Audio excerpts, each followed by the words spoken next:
அகிலம் நியூஸ் நேயர்களுக்கு வணக்கம். இன்றைய காலை நேர தலைப்புச் செய்திகள்.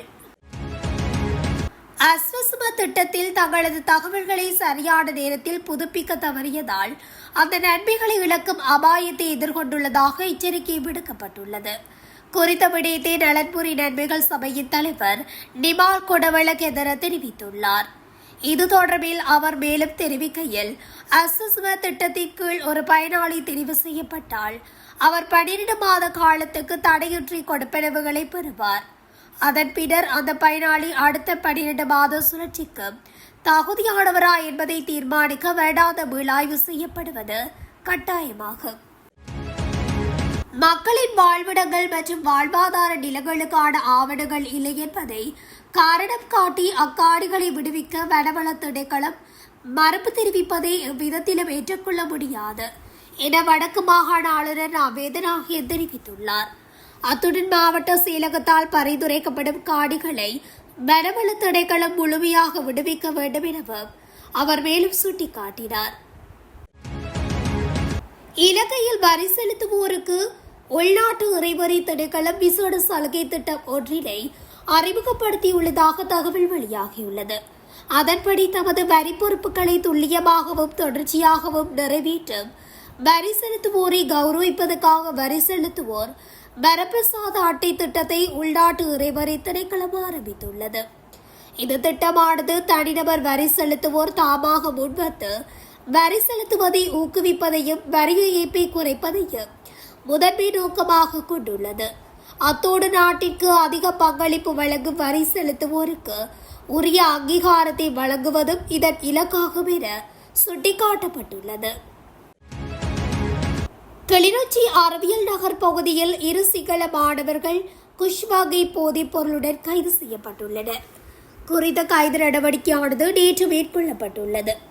ஊழல் தடுப்பு பிரிவினருக்கு கிடைக்கப்பெற்ற ரகசிய தகவலின் அடிப்படையில் கிளிநொச்சி அறிவியல் நகர் பகுதியில் குறித்த பிரிவினர் ஓர் விசேட தேடுதல் நடவடிக்கையில் ஈடுபட்டனர். இதன்போது ஜெர்மன் டெக் கல்வி நிலையத்தில் கல்வி கேட்கும் மாணவர்களின் உடமையிலிருந்து குஷ்வாகை போதைப் பொருளை கண்டுபிடித்துள்ளனர். மாத்தறை கந்தர போலீஸ் பிரிவில் பல்வேறு மோதல்கள் மற்றும் பாதாள உலக குழுக்களின் கொலை மிரட்டல்கள் காரணமாக 16 நபர்களுக்கு போலீஸ் பாதுகாப்பு வழங்கப்பட்டுள்ளதாக தெரிவிக்கப்படுகின்றது. புலனாய்வு தகவல்களின் அடிப்படையில் அச்சுறுத்தலுக்கு உள்ளானதாக அடையாளம் காணப்பட்ட நபர்களின் வீடுகளில் போலீஸ் நடமாடும் ரோந்து பணிகள் நிறுத்தப்பட்டுள்ளன. மேலும் சம்பந்தப்பட்ட பகுதிகளில் போலீஸ் ஜீப்கள், முச்சக்கர வண்டிகள் மற்றும் மோட்டார் சைக்கிள் குழுக்கள் தொடர்ந்து நடமாடும் ரோந்து பணிகளை மேற்கொண்டு வருகின்றனர். மேலும் அச்சுறுத்தலுக்கு உள்ளானவர்களின் வீடுகளுக்கு சென்று போலீஸ் பதிவேடுகளில் பதிவு செய்து வருவதாகவும் போலீஸ் பிரிவு தெரிவித்துள்ளது. கொலை மிரட்டல்களை பெற்ற சிலர் போலீஸ் அறிவுறுத்தல்களை புறக்கணித்து பாதுகாப்பற்ற முறையில் சுற்றித் திரிவதாகவும் தெரிவிக்கப்பட்டுள்ளது. கிளிநொச்சி பரந்தன் ரயில் நிலையத்துக்கு அருகாமையில் விடுதலை புலிகளின் ஆயுதங்களை தேடி மேற்கொள்ளப்பட்ட அகழ்வுப்பணி இடைநடுவே கைவிடப்பட்டது. கிளிநொச்சி போலீஸ் பிரிவுக்குட்பட்ட பரந்தன் ரயில் நிலையத்தை அண்மித்த பகுதியில் விடுதலை புலிகளின் ஆயுதங்கள், வெடிபொருட்கள் இருப்பதாக போலீசாருக்கு தகவல் கிடைக்கப்பெற்றது. கிடைக்கப்பெற்ற தகவலுக்கு அமைவாக நேற்று கிளிநொச்சி மாவட்ட நீதிமன்ற நீதவான் முன்னிலையில் அகழ்வு பணிகள் முன்னெடுக்கப்பட்டன. குறித்த அகழ்வின் போது எந்தவித தடைய பொருட்களும் கிடைக்கப்பெறவில்லை. இதனைத் தொடர்ந்து அகழ்வு பணி இடைநடுவே கைவிடப்பட்டது. அதிக ஆபத்துள்ள பகுதிகளில் அமைந்துள்ள வீடுகள் குறித்து தேசிய கட்டட ஆராய்ச்சி நிறுவனம் தகவல் வெளியிட்டுள்ளது. அதன்படி மண்சரிவு ஆபத்துள்ள பகுதிகளில் உள்ள 12,301 வீடுகள் மக்கள் வசிப்பதற்கு பொருத்தமானது அல்ல என்று தெரிய வந்துள்ளது. இந்த நிலையில் குறித்த வீடுகளில் உள்ள மக்களை உடனடியாக வெளியேற்ற வேண்டும் என்று தெரிவிக்கப்பட்டுள்ளது. கடந்த காலங்களில் அரசியல் அதிகாரத்தை தக்க வைத்துக் கொள்வதற்காக ஒழுங்கமைக்கப்பட்ட குற்றவாளிகள் மற்றும் போதைப்பொருள் கடத்தல்காரர்களின் உதவி பெறப்பட்டதாக பொதுமக்கள் பாதுகாப்பு மற்றும் நாடாளுமன்ற விவகார அமைச்சர் ஆனந்த விஜயபால தெரிவித்துள்ளார். மீரிகம காவல் நிலையத்திற்கான அடிக்கல் நாட்டு விழாவில் கலந்து கொண்டு உரையாற்றும் போதே அவர் இதனை குறிப்பிட்டுள்ளார்.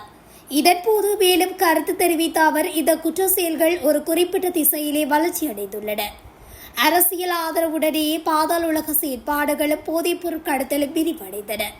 இதற்கு தனிப்பட்ட உதாரணங்கள் தேவையில்லை. அரசியல்வாதிகளே இதனை வளர்த்தெடுத்தனர்.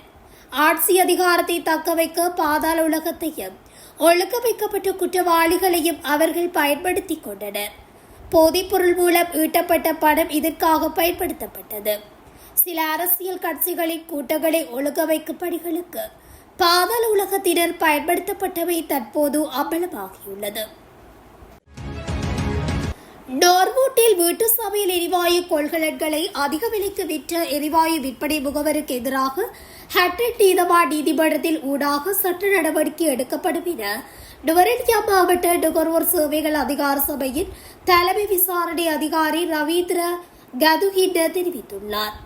இதன்போது 12.5 கிலோ எடை கொண்ட சமையல் எரிவாயு கொள்கலன் ஒன்றினை 4000க்கு விற்றதாகவும் ரவீந்திர கைதுகென்ன குறிப்பிட்டுள்ளார்.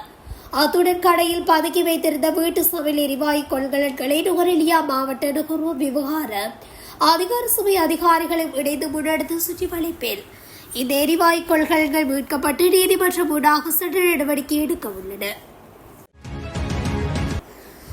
தனது காதலியின் தந்தையை கத்தியால் குத்தியதற்காக கைது செய்யப்பட்ட பாடசாலை மாணவனை 5 லட்சம் ரூபாய் பிணையில் விடுவிக்க மகர நீதிமன்றம் உத்தரவிட்டுள்ளது.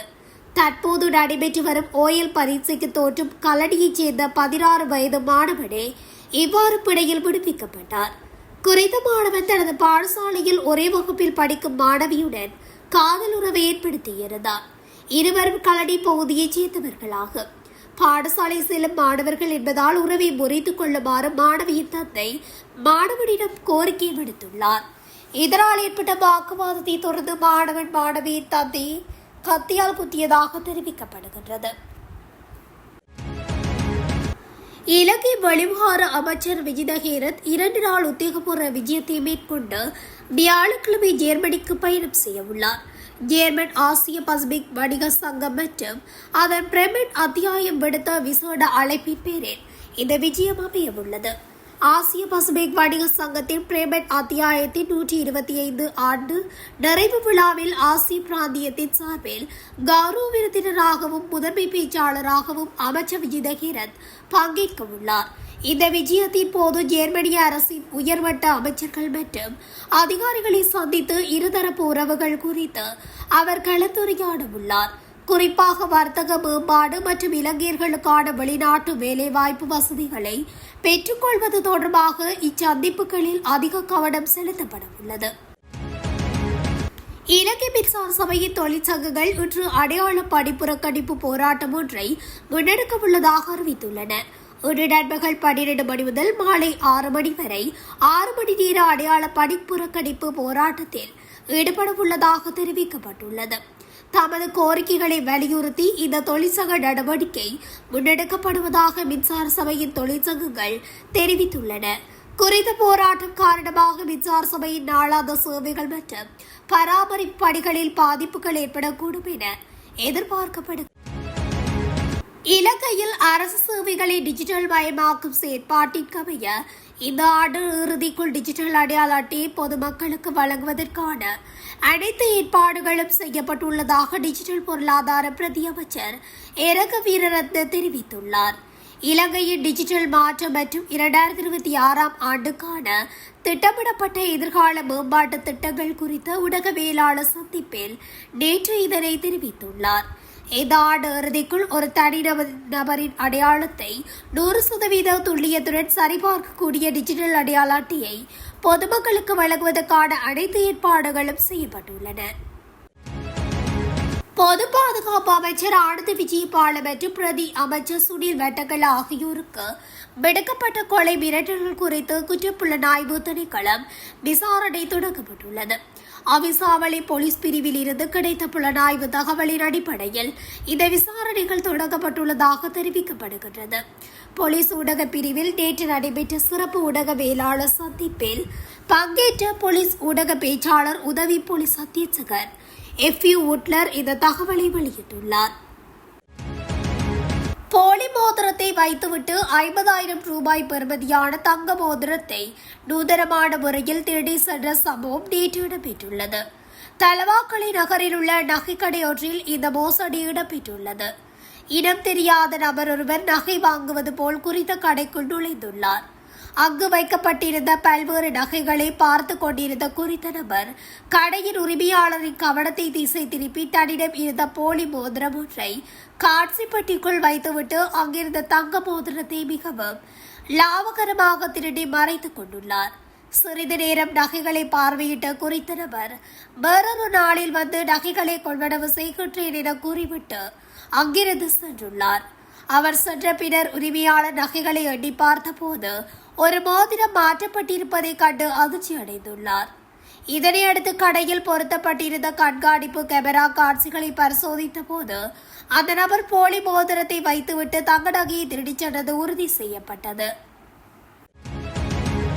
இத்துடன் அகிலம் நியூஸின் இன்றைய காலை நேர தலைப்புச் செய்திகள் நிறைவடைகின்றன.